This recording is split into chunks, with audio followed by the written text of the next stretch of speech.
उपमुख्यमंत्री यांनी 31 तारखेच्या आत सर्व शेतकऱ्यांना कर्ज भरायला सांगितलेलं आहे।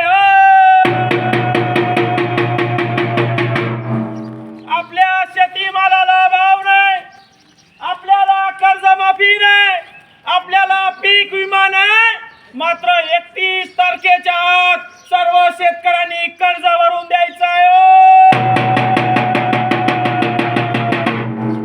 आपल्याला निवडणुकीत सांगण्यात आलं तुमची कर्जमाफी करू, तुम्हाला 1 रुपयामध्ये पीक विमा देऊ, मात्र पीक विमा दिला नाही, कर्जमाफी दिली नाही, मात्र 31 तारखेच्या आत पूर्ण कर्ज भरून याच सांगितलं। तंटामुक्ती इकडे या,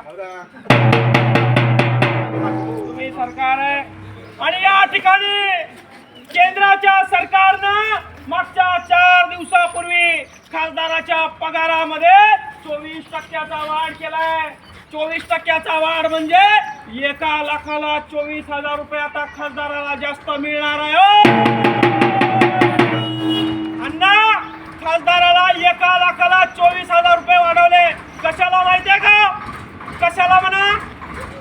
आता शेतकरी एखादा कर्जमाफी करून आत्महत्या केला तर आता शेतकरी एखादा कर्जमाफी करून आत्महत्या केला, हा खासदार येणार, ताफा घेऊन येणार, त्या शेतकऱ्याच्या थडग्यापासून येऊन उभं राहणार आणि भावपूर्ण श्रद्धांजली देणार आणि शेतकऱ्याच्या टळूवरचं लोणी खाणार।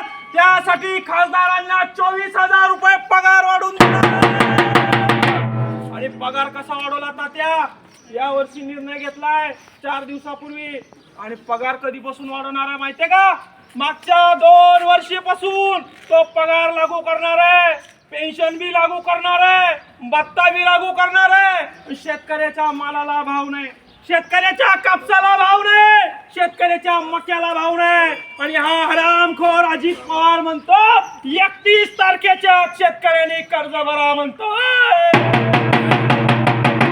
धन्यवाद।